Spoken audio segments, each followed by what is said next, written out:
Buenas tardes, queridos hermanos, hermanas oyentes de Radio Anglicana, la radio de la Iglesia. Bienvenidos a este momento de crecimiento en la palabra, este encuentro con la palabra en su programa La Palabra. Hoy con nuestro hermano, el reverendo presbítero Juan María Tellería. Juan María, buenas tardes. Si activamos micrófono, Juan Mari, no te escuchamos.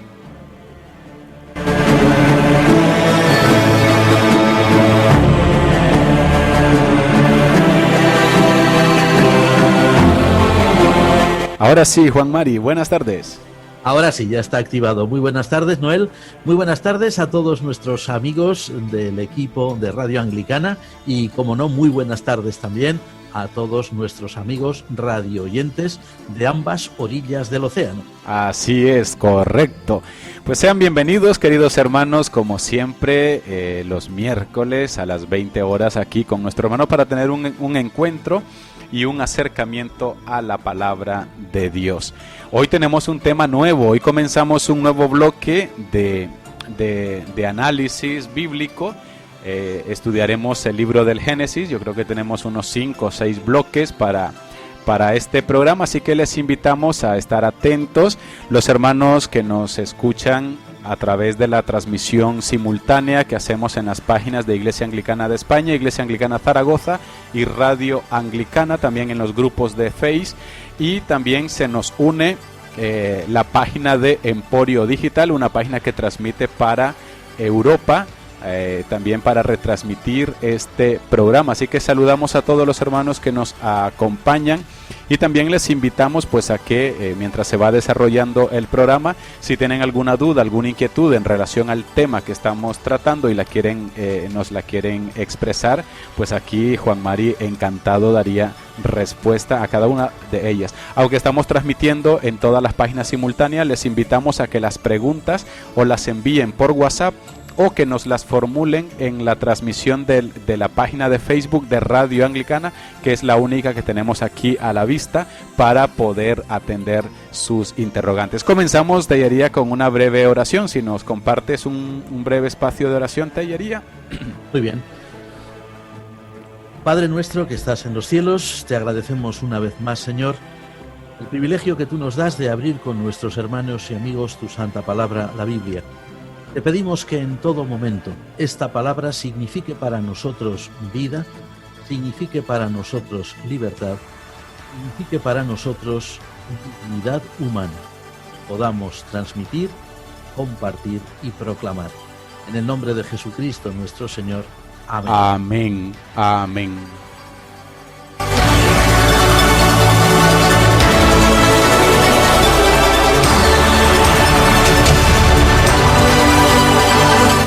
Pues comenzamos el texto de referencia que empleamos. Invitamos a nuestros hermanos que luego puedan leerlo con detalle. Sería todo el capítulo 1 de Génesis, capítulo 1, versículos del 1 hasta el capítulo 2, versículo 4. El tema que tratamos es el tema de el Dios creador, así que lo pueden leer detalladamente en sus casas y luego teniendo en cuenta pues los aportes que nos va a compartir a continuación nuestro hermano Tellería. Juan Mari, comenzamos. Pues, ¿cuál sería la importancia de este libro? O sea, ¿por qué es tan importante el libro del Génesis? Bueno, el libro del Génesis tiene una enorme importancia por muchos motivos. Uno de ellos, el más simple, es que es el primero con el cual se inicia el Antiguo Testamento y con él toda la Biblia. Es decir, de alguna forma, en el momento en que se recopilan los escritos del Antiguo Testamento, pues alguien tuvo, de los grandes recopiladores, pues alguien tuvo la intuición genial, vamos a decir, pensamos que sin duda alguna inspirada, la intuición de colocar este escrito precisamente en cabeza. ¿Por qué razón? Bueno, pues porque el libro del Génesis es, como su nombre indica, Génesis es un vocablo de origen griego, no castellano, y significa origen. El libro del Génesis nos cuenta, nos narra, nos transmite, a veces con un estilo extraordinariamente hermoso, por ejemplo, el estilo poético con el que está escrito este texto que tú has mencionado, Noel, el capítulo primero y una parte del capítulo segundo, nos narra los orígenes, los comienzos del mundo, de la especie humana. Más adelante nos hablará también de los orígenes del pueblo de Israel y, por supuesto, algo muy importante, el origen de la historia de la salvación, que luego culminará en nuestro Señor Jesucristo. Es decir, que es una obra de enorme envergadura y además también, vamos a decirlo así, es una obra que presenta una enorme riqueza literaria. En el Génesis encontramos historias narradas, encontramos poemas, encontramos cánticos, encontramos relatos que refieren costumbres muy antiguas. En el Génesis encontramos genealogías, es decir, digamos que es un enorme conjunto literario, además de teológico. Esta es su importancia. Interesante. ¿Por qué se dice que es un poema y no una narración histórica, Tellería? Bueno, hay partes del Génesis que son realmente narrativas, pero mira, concretamente el texto el que has citado tú, Génesis 1.1 al capítulo 2, versículo 4, primera parte, que los especialistas, los grandes especialistas en Sagrada Escritura, le llaman el primer relato de la creación. Este texto no se escribió como un texto narrativo o un texto histórico, se escribió precisamente como un poema. Y se escribió como un poema que tenía una idea fundamental, una enseñanza fundamental. Y es que Dios, es decir, el Dios de Israel, es la causa principal, como dirían los filósofos, la causa primera. Es el origen de todo cuanto existe. Es el origen del mundo tal como lo conocemos, es el origen de la vida tal como la entendemos y lo más importante de todo, es el origen de nuestra gran familia humana. Interesante, nos preguntan a través de WhatsApp de que si se puede localizar geográficamente parte de las historias que que encontramos de la creación. Por ejemplo, nos dicen que si en realidad localizamos en Irán el relato pues del paraíso. Tellería. Bueno, sobre eso hay muchas historias y hay incluso muchas tradiciones, muchas leyendas. En realidad, si tuviéramos que tener en cuenta la geografía actual de nuestro mundo tal como la conocemos, la verdad es que sería realmente complicado, muy difícil poder establecer dónde estuvo realmente lo que llama el texto sagrado el huerto del Edén o el jardín del Edén, como dicen también algunas tradiciones.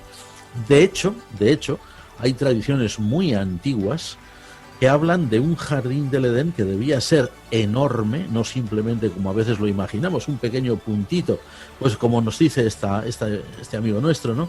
En el Irán, o otros dicen que en el Irak, otros dicen que en otro lugar. Pues según dicen algunas tradiciones, debía ser realmente enorme y debía abarcar, dicen, todo lo que hoy llamamos el creciente fértil, es decir, desde las riberas del Nilo prácticamente hasta, dicen, las riberas del Indo, en la India. Es decir, sería un arco extraordinario, ¿verdad? Una zona geográfica inmensa. Totalmente. Pero, como decimos, eso es muy difícil, prácticamente imposible de localizarlo hoy en un mapa actual. Volviendo con el tema de este género literario más poético de este capítulo, ¿cuál podríamos llamar el cuadro o escena principal del poema? Uh-huh. El cuadro principal del poema, o sea, aquello para lo cual el poema ha sido realmente compuesto, lo constituyen los versículos 26 hasta prácticamente el final del capítulo primero, en los cuales se narra, además de una forma preciosa, con una gran riqueza, un gran colorido poético, se narra la creación, la aparición del ser humano. Es decir, es cierto que Génesis, este hermoso relato del Génesis, viene a narrar, viene a dar unas cuantas pinceladas, ya decimos, en un estilo muy bonito, muy poético, el mundo en su origen, la separación de luz y tinieblas, la separación de los mares y la tierra seca, las plantas, los animales, los astros. Pero fijémonos que a lo que más texto, digamos así, a lo que más palabras, a lo que más reflexión dedica el autor, es precisamente a la creación del hombre. El hombre, no solamente el varón, queremos decir, cuando decimos el hombre, es la especie humana. Además, lo dice bien claro, varón y mujer, hombre y mujer. Y eso es por una razón. Y es que una de las grandes enseñanzas de este texto, que tiene muchas para nosotros, una de las grandes reflexiones teológicas del autor de este poema, gran poema, es que Dios tuvo un gran interés, por supuesto, en la creación del mundo, de la vida, en fin, plantas, animales, todo lo que queramos, que es realmente hermoso. El mundo es todo él una creación de Dios, incluso el mundo que no conocemos también, y por supuesto el que no conocía el autor del Génesis, que no tenía los medios que disponemos hoy, ¿verdad?, para hablar de galaxias, de agujeros negros, de todas las cosas que hoy se conocen en astronomía. Pero él sí sabía una cosa, él sí tenía una cosa muy clara, y es que Dios había querido en nuestro mundo, en nuestra tierra, hubiera una especie muy particular, unos seres muy especiales que se iban a distinguir por llevar la imagen del Creador. La Biblia nos dice literalmente, Dios dice, hagamos al hombre, o sea, hagamos al ser humano en realidad, a nuestra imagen, conforme a nuestra semejanza.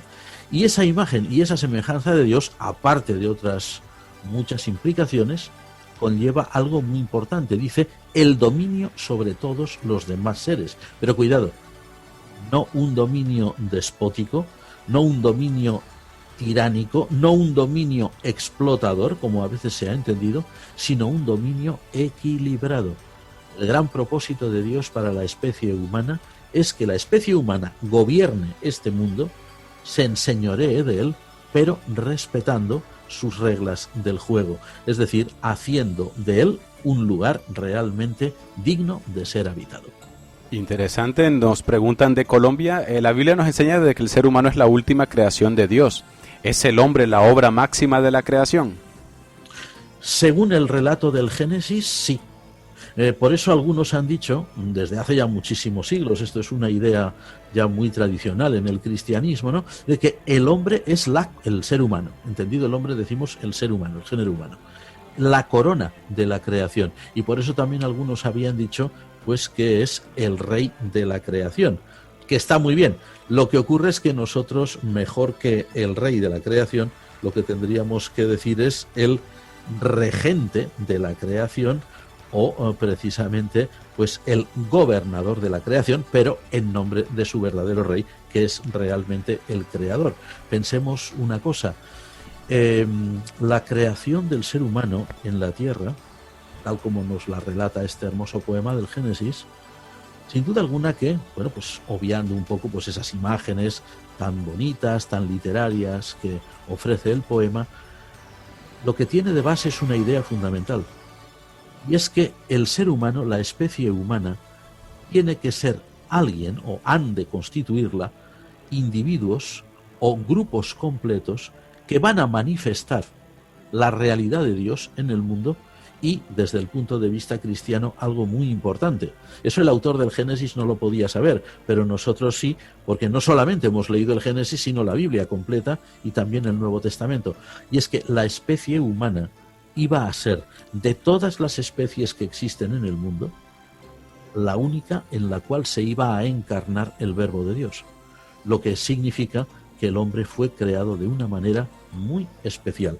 El ser humano, el género humano, nuestra gran familia humana, apareció en la tierra de una forma muy distinta que las otras, aunque también la Biblia nos da a entender claramente que apareció siguiendo los patrones de las demás especies, pero Dios tenía un propósito muy especial para ella, para nosotros, que no tiene para los demás. Interesante, gracias Tellería. De esa manera respondemos a nuestra hermana en Colombia, que también nos continúa preguntando. En el texto nos encontramos de que Dios descansa el séptimo día. Dice de que se podría decir de que Dios se sentó a contemplar su obra, o por el contrario, es su manera de enseñarnos a darle gloria el séptimo día. ¿Qué podemos muy pensar interesante la pregunta, de este detalle del séptimo día, Tellería? Sí. Esta es una pregunta muy importante. Además, nuestra hermana no solamente es la única persona que se lo ha planteado alguna vez. Bueno, es evidente, como decimos, que el texto está escrito no como un relato histórico. Pensemos que nadie puede escribir un relato histórico sobre la creación del mundo, porque para que exista historia tiene que existir un protagonista humano.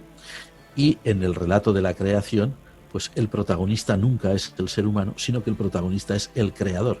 Por lo tanto, no puede ser un relato histórico.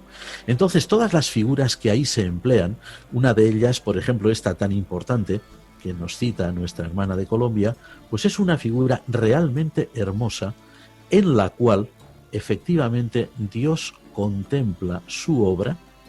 Aquí hay una cosa muy interesante, un detalle muy interesante que a veces, pues lógicamente las traducciones bíblicas pues no lo pueden reflejar, y es que la palabra que emplea la Biblia en hebreo, el texto hebreo del Génesis, para indicar lo que nosotros en castellano o en español decimos crear, es una palabra que en una lengua emparentada con el hebreo, como era el antiguo fenicio, la misma palabra se empleaba para indicar el trabajo de un artista, no ya de un ingeniero, sino de un artista.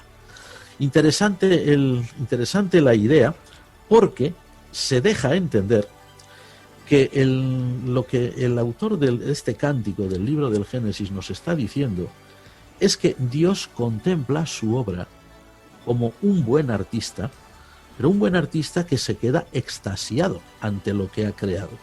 Es tan hermosa su creación que él mismo se queda realmente sorprendido. Es una figura literaria, por supuesto. Entonces, esta alusión concretamente al reposo divino,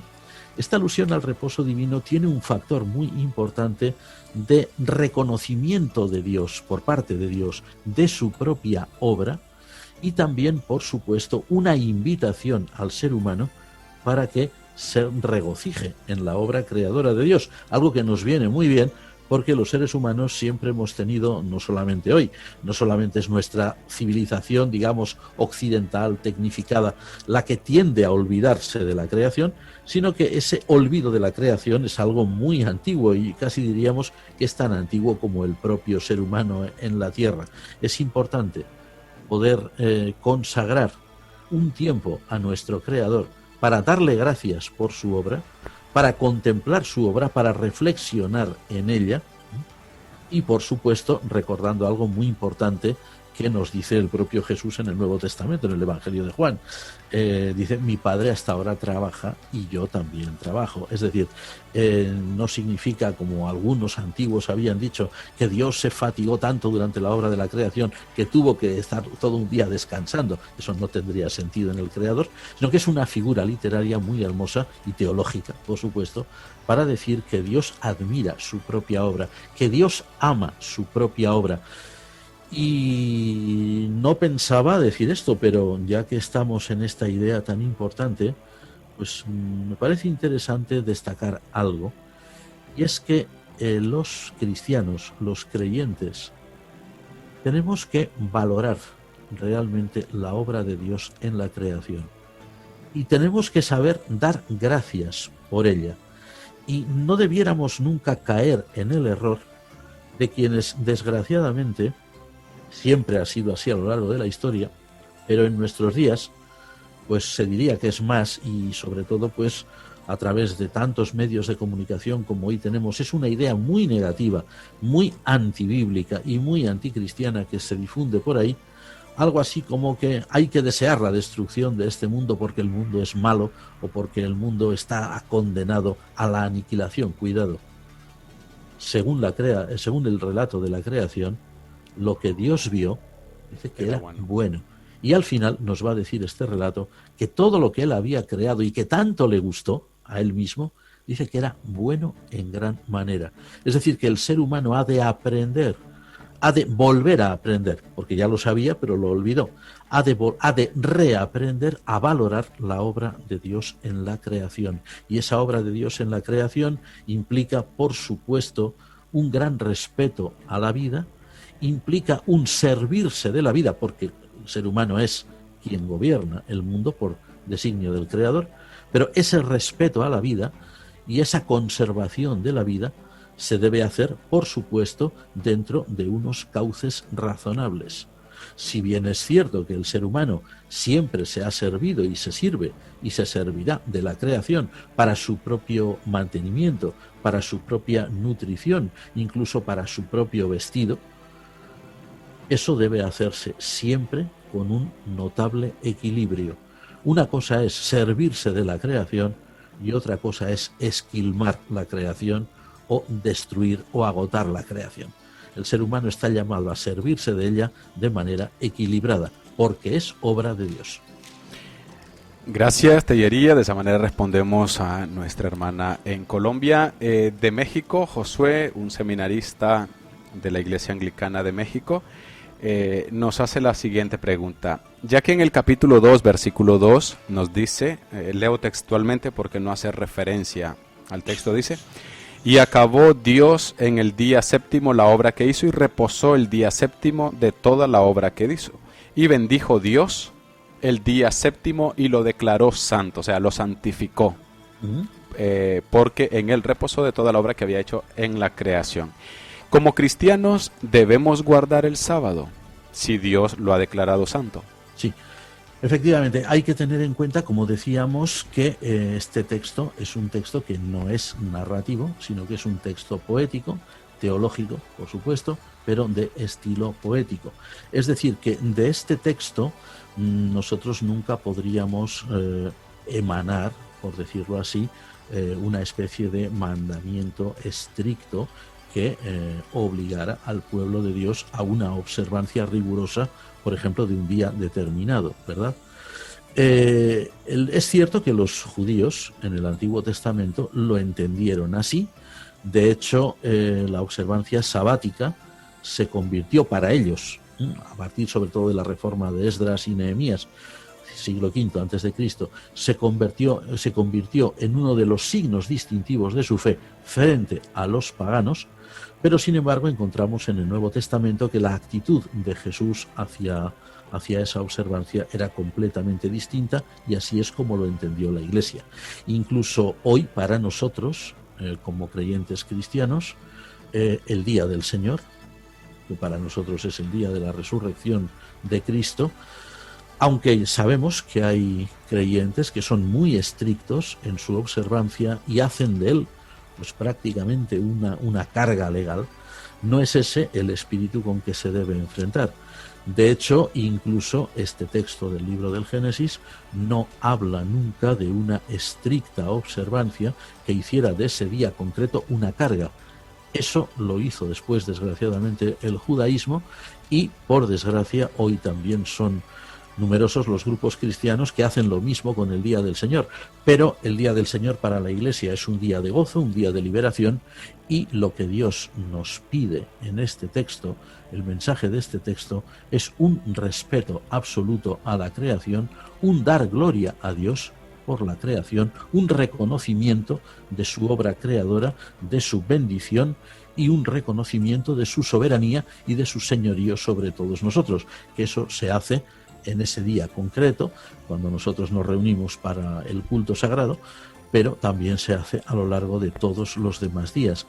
El cristiano debe recordar la obra de la creación siempre, y el cristiano está llamado a glorificar a Dios siempre por su obra creadora, porque para nosotros, como hijos de Dios redimidos en la sangre de Cristo, todos los días nos recuerdan que somos personas muy privilegiadas por haber recibido la gran bendición de conocer realmente al Creador y de conocer a su Hijo. Amén, amén. Y luego Jesucristo también nos recordaba de que el sábado se hizo para el hombre, no el hombre para el sábado. Bueno, actualmente, Tellería, se habla de estos conflictos, ¿no?, entre la fe, la ciencia. Entonces, ¿qué hay de este conflicto entre la fe, la ciencia, a la hora de explicar el origen del mundo, el origen de la vida, de todo cuanto existe? ¿Qué de este Me conflicto? alegro de que esta pregunta la formules, Noel, porque es una pregunta que, por desgracia, desde hace, pues estamos ya en el siglo XXI, pues desde el siglo XIX, desde la primera mitad del siglo XIX, ha venido creando conflicto. E incluso para algunos ya desde finales del siglo XVIII, cuando empezó a haber pues un cierto despuntar de los conocimientos científicos, y hubo ciertas teorías que parecían contradecir lo que enseñaba este poema, este hermoso relato de la creación. Bueno, hemos de reconocer que, por desgracia, a lo largo del siglo XIX, sobre todo en la segunda mitad del XIX, y a lo largo de la primera mitad del siglo XX, pues ha sido demasiada, vamos a decirlo de esta forma, la tinta que se ha vertido en diferentes medios y publicaciones, por un lado y por el otro, por parte de quienes atacaban la fe cristiana en nombre de la ciencia, diciendo que era una fe primitiva, una fe oscurantista, y que enseñaba pues simplemente puras leyendas sin ningún valor científico, pero por otro lado también por parte de cristianos que por defender la literalidad del texto del libro del Génesis en este relato de la creación, atacaban y condenaban la ciencia declarándola enemiga de Dios, atea, en fin, una serie de tomas y dacas de un bando a otro que parecía eso pues una pelea constante y que no tenía visos de terminar.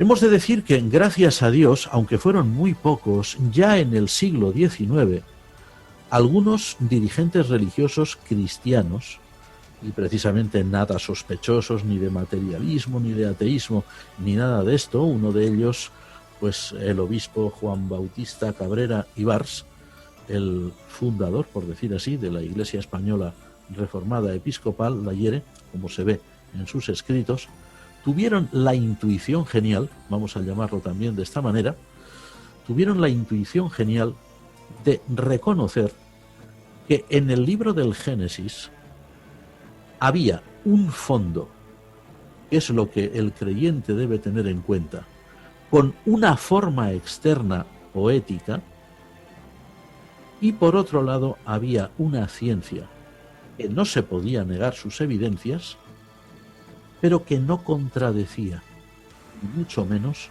lo que era el fondo de la enseñanza bíblica.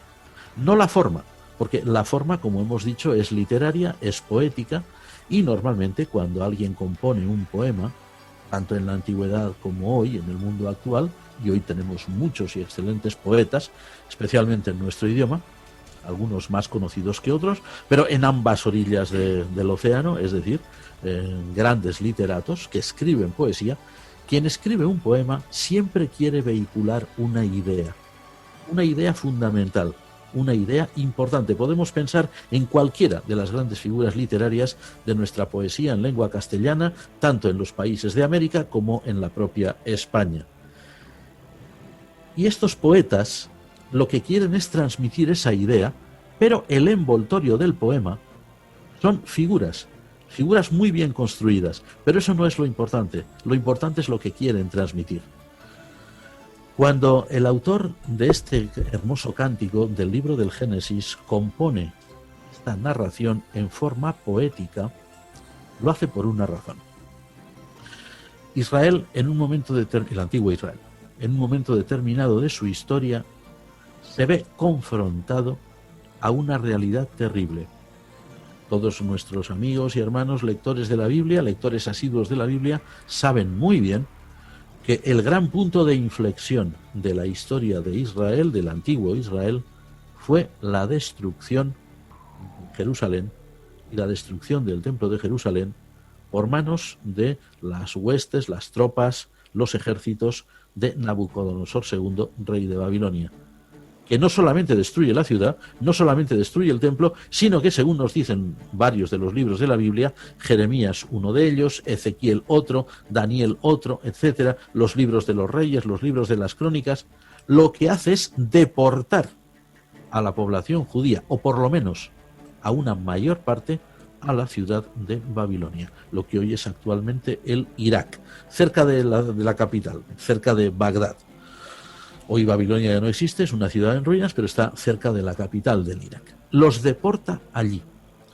La verdad es que los judíos en Babilonia no fueron especialmente maltratados, ni torturados, ni nada de esto. Al contrario, los babilonios eran un pueblo muy abierto. Les permitieron conservar sus tradiciones, les permitieron conservar sus costumbres, y la verdad es que la mayoría de los judíos prosperaron allí. La prueba es que cuando llegó la hora de regresar a la tierra patria y de volver a reconstruir Jerusalén y el templo, la mayoría no volvió. Fueron muy pocos los que volvieron, lo que nos cuentan los libros de Esdras y Nehemías. Pero ¿qué ocurrió entre tanto?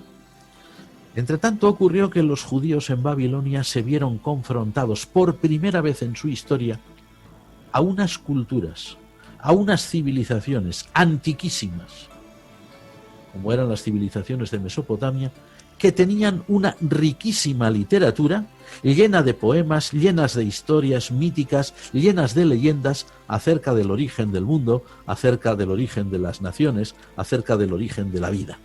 Unas historias que, como decimos, hoy se pueden leer, están publicadas muchas veces por ahí en libros de historia o en manuales específicos, y realmente son historias fabulosas. Israel no había elaborado todavía hasta ese momento un pensamiento claro acerca de la creación. Y es en ese momento cuando Israel, al enfrentarse con todos aquellos mitos, al enfrentarse con todas aquellas leyendas, con todas aquellas historias llenas de monstruos, llenas de seres mitológicos, de dioses malvados que luchan contra los dioses buenos, etc., Israel tiene que dar una respuesta a todo aquello. Israel tiene que decir no. El mundo no lo han creado dioses falsos. El mundo no viene simplemente de fuerzas desatadas que están ahí y sale por casualidad. El mundo no es simplemente el cadáver de grandes monstruos mitológicos que un día pues combatieron y murieron y de ahí salió el mundo. No. El mundo es la obra de Dios. Y el único Dios que Israel conoce es el Señor, es el Creador, es Yahvé o Jehová, como dice la versión Reina Valera. A partir de ahí Israel se sentirá en la obligación de responder a esos mitos y lo hará pues con el mismo estilo, el propio estilo de la época, elaborando un poema, que es el que leemos hoy en Génesis 1 y 2, elaborando un poema en el que también aparecen figuras de gran valor literario, muy coloristas, muy vitalistas, pero la diferencia es que en este poema no hay muchos dioses que combaten, no hay monstruos, hay un solo Dios. Ese Dios es el Creador, y ese Dios es el que genera la vida, y ese Dios es que, como decíamos al principio, va a hacer surgir del mundo la especie humana, con un propósito especial. Entonces, cuando nosotros leemos este poema y entendemos cuál es el propósito, que el propósito es exaltar a Dios como Creador, como fuente de todo lo que existe, como creador especial de la especie humana, cuando entendemos que esa es la idea fundamental, entonces podemos comprender que todos los descubrimientos o todos los hallazgos paleontológicos, todos los hallazgos científicos en general, geológicos también, acerca del origen del mundo, acerca del origen de la vida, no van a contradecir la idea fundamental de lo que nos dice este hermoso poema, inspirado, no lo olvidemos por Dios, sino que lo que van a hacer es ofrecer de él otra visión distinta. Es decir, el texto del Génesis, que es, como hemos dicho, poético y al mismo tiempo teológico, no interviene, o sea, no hace intervenir ahí pues ni elementos químicos, ni combinaciones, ni procesos evolutivos, porque tampoco quien escribió ese poema tenía esos conceptos ni podía conocerlos. No hace intervenir nada de eso, pero apunta a la causa primera, que es Dios, y apunta al propósito divino en la creación.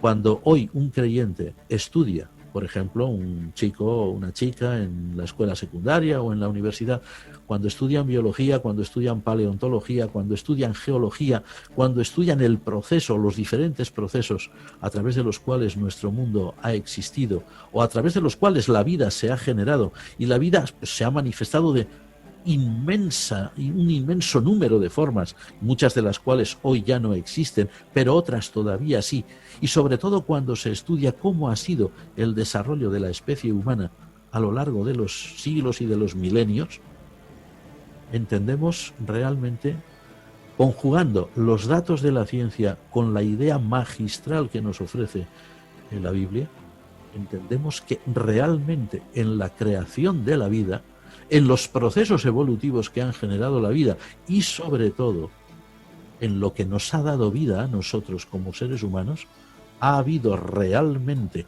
una mano maestra que ha dirigido el origen de la vida, una mano maestra que ha dirigido el desarrollo de la vida, que ha dirigido el desarrollo del planeta Tierra hasta ser como es hoy, y que ha hecho que nosotros seamos como somos hoy, con toda nuestra gran variedad de razas, con toda nuestra gran variedad genética, con toda nuestra gran variedad luego más tarde cultural, etcétera, que es realmente un verdadero poema. También somos un gran poema, una parte de un gran poema, de un canto al Creador. Por lo tanto, no debe ya, bajo ningún concepto, contraponerse, como hacían los del siglo XIX, no debe contraponerse la ciencia y la fe como si fueran incompatibles, no lo son. Lo que ocurre es que tocan ámbitos distintos. Pero un creyente maduro, un creyente pues que entienda realmente cuál es el propósito real de la Sagrada Escritura, o por ejemplo en el caso que nos ocupa de este hermoso poema del Génesis, un creyente que comprenda que ese poema lo que quiere es exaltar a Dios como creador y exaltar al ser humano como creación principal de Dios, no tendrá ningún problema en aceptar los datos reales que las ciencias aportan del origen de la vida. Es más, he tenido, no ahora, hace ya algún tiempo, tuve, mejor dicho, la oportunidad de conversar con profesores de ciencias naturales, de biología, de zoología o de paleontología o de geología, profesores creyentes.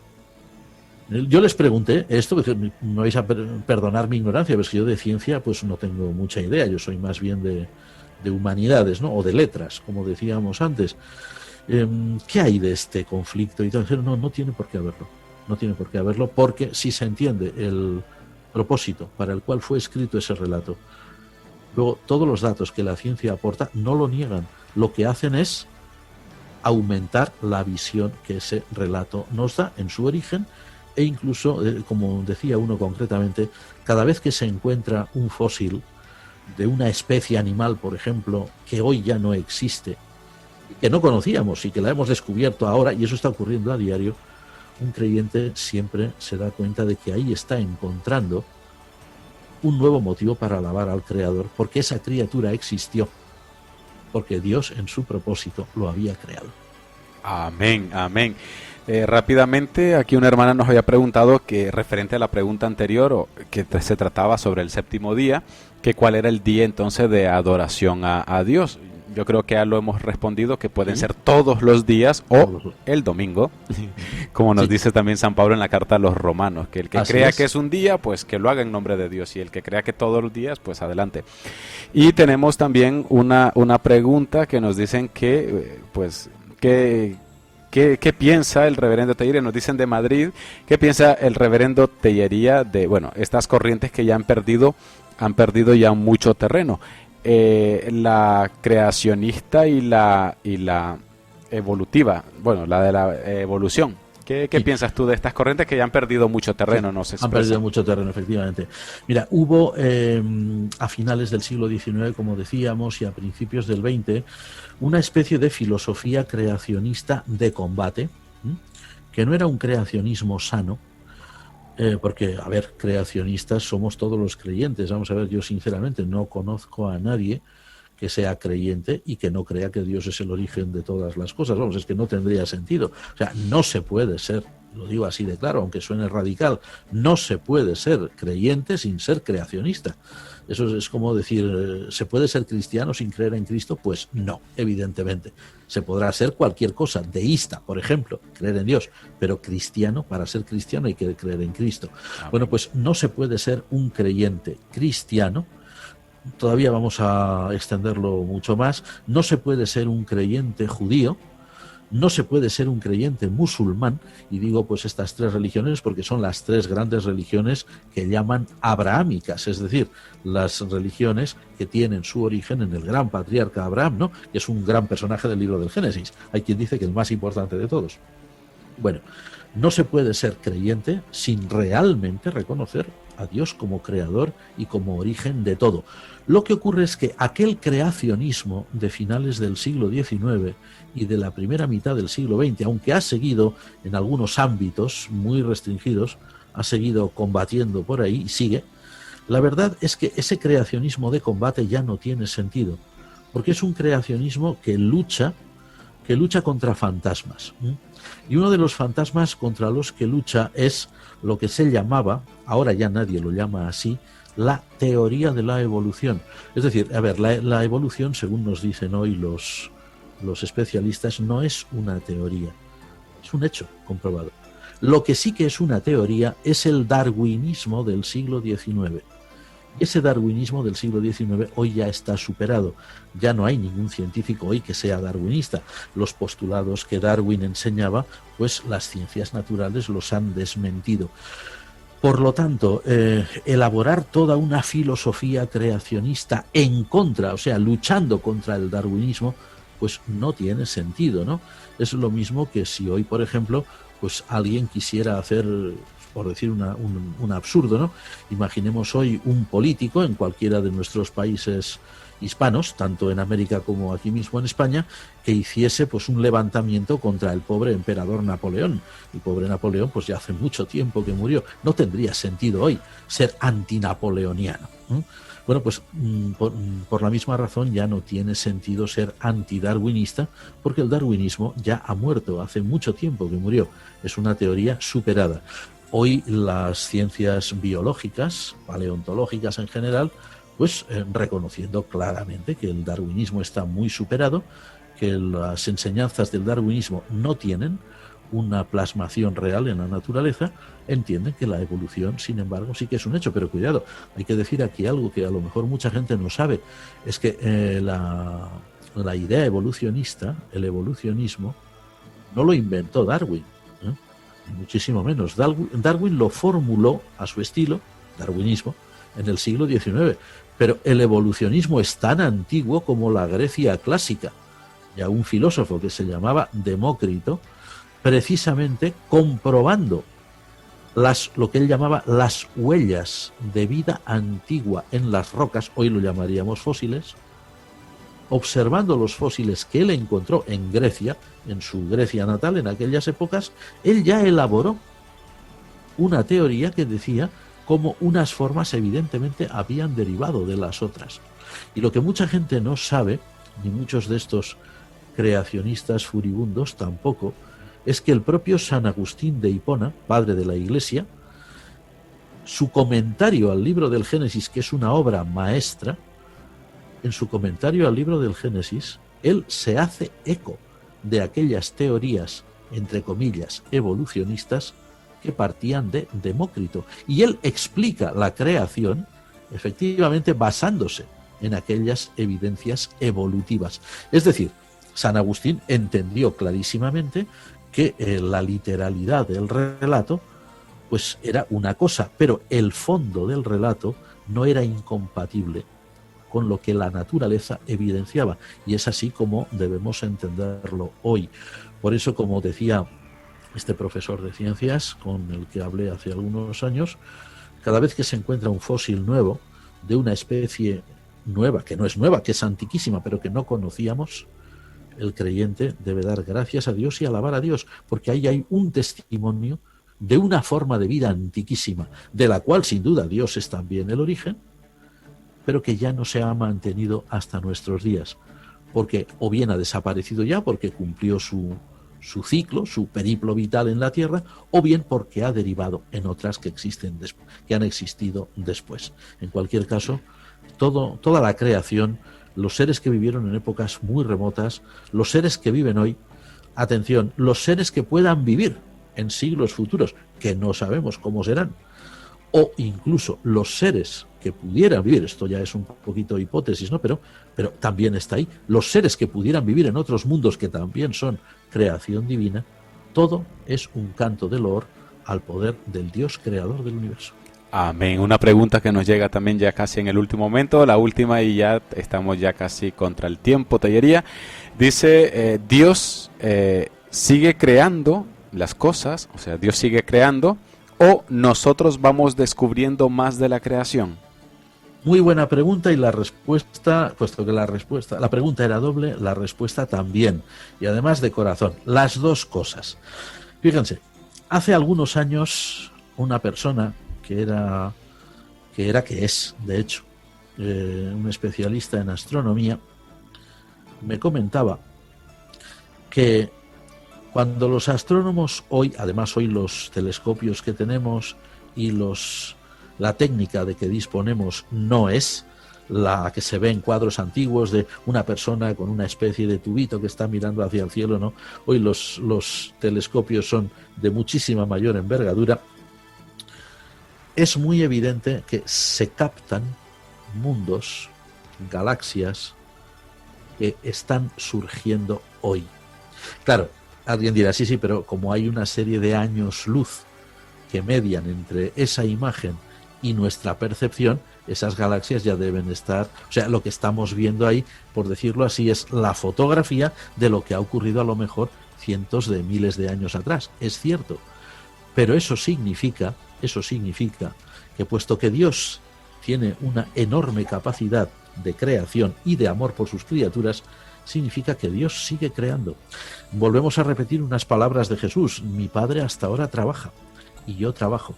Si Dios es realmente creador y forma parte de su esencia ser creador, porque es creador porque ama su creación, es muy difícil pensar que Dios esté de brazos cruzados, siendo que tiene todo un infinito para poblarlo de cosas hermosísimas, galaxias, estrellas, planetas, vida de diferentes tipos. Dios sigue creando sin duda alguna. Y evidentemente, aquí hay algo también que es muy importante. Al habernos hecho a su imagen y semejanza, Dios ha hecho de nosotros, de la especie humana, una especie de vicecreadores. El hombre tiene una gran capacidad creativa. El arte, por ejemplo, la capacidad de crear arte, de plasmar arte, de imaginar, eso es una capacidad que nos asemeja a nuestro Padre, el Creador. Y el hecho de que los descubrimientos científicos cada vez avancen más, por ejemplo, en ingeniería genética, en aplicaciones de ingeniería genética que pueden servir para restaurar la salud de personas que la han perdido. Por ejemplo, pues restaurar miembros que se han perdido, brazos, piernas, manos, que ya se está haciendo. O incluso órganos de nuestro cuerpo que han sido dañados. El hecho de querer cultivar estos órganos y ir generando otros a partir de células madre, todo eso hace que el ser humano evidencie que es realmente la imagen y semejanza del Creador. Dios es el Creador por antonomasia, no puede haber otro, pero Dios ha hecho de nosotros pequeños vicecreadores y de alguna forma, cada uno en su ámbito, estamos creando. Cada vez que compartimos una idea nueva, cada vez que un artista pues esculpe una estatua o pinta un cuadro, o cada vez que hace una nueva película con una idea pues que hasta ese momento no se había tenido, cada vez que un poeta vierte en un poema todo lo que tiene dentro de su alma, cada vez que un novelista escribe una novela, todo eso es creación. Cada vez que un científico investiga para mejorar las condiciones de vida en la Tierra, está actuando como un vicecreador. Interesante. Gracias, Tellería, por compartirnos todos estos detalles, estos conocimientos, estas recomendaciones.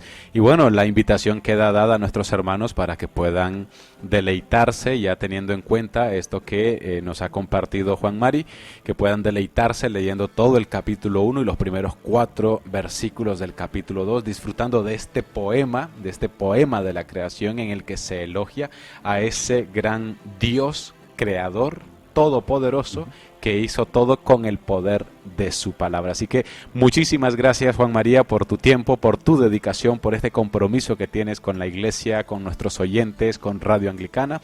También agradecemos a nuestros oyentes que nos han estado acompañando, compartiendo sus preguntas, ya que de esa manera también se hace más ameno el programa. Conclusiones, Tellería, y la despedida también.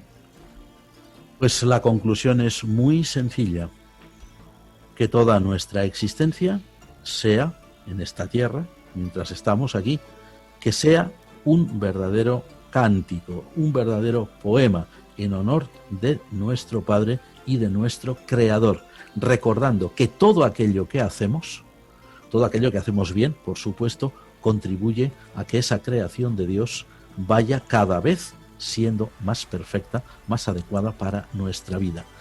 Y no olvidemos nunca que la creación que hemos recibido, el mundo que hemos recibido, el sistema solar, dicho ya en términos modernos, que hemos recibido, la galaxia de la que formamos parte, el universo del que formamos parte, no son nuestros. Nos han sido dados para que vivamos en ellos y para que los gobernemos bien, no para que los esquilmemos, no para que los explotemos, no para que los agotemos. Amén, amén. Pues gracias a nuestros oyentes, los que nos escuchan en Facebook, en las aplicaciones de la radio, en radioanglicana.es, en Emporio Digital, también esta página que se une a nuestra retransmisión. Y también pues gracias a todos vosotros que también hacéis posible de que hayan ganas, haya ánimo de realizar este programa, y sobre todo a nuestro hermano Juan Mari. Así que les invitamos para... Gracias a vosotros. Perdón que os interrumpa, pero soy yo quien os da las gracias. Gracias a vosotros.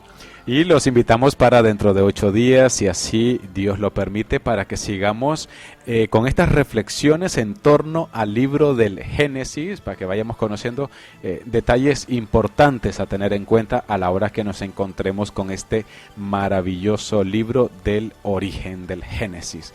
Así que nos despedimos y pues dentro de 8 días nos encontramos, si Dios así lo permite. Alabado sea Jesucristo. Amén.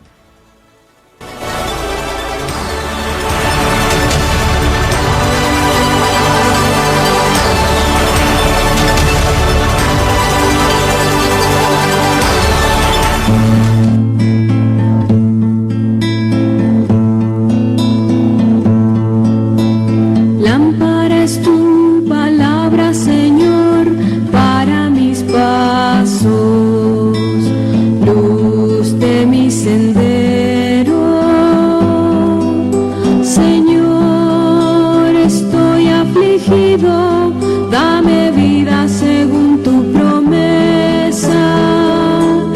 Lámpara es tu palabra, Señor, para mis pasos. Firme está delante, pues desde la fe. Usted está en sintonía de Radio Anglicana, transmitiendo vía internet en www.radioanglicana.es. También puede escucharnos en su dispositivo móvil, descargando nuestra aplicación para Android e iOS.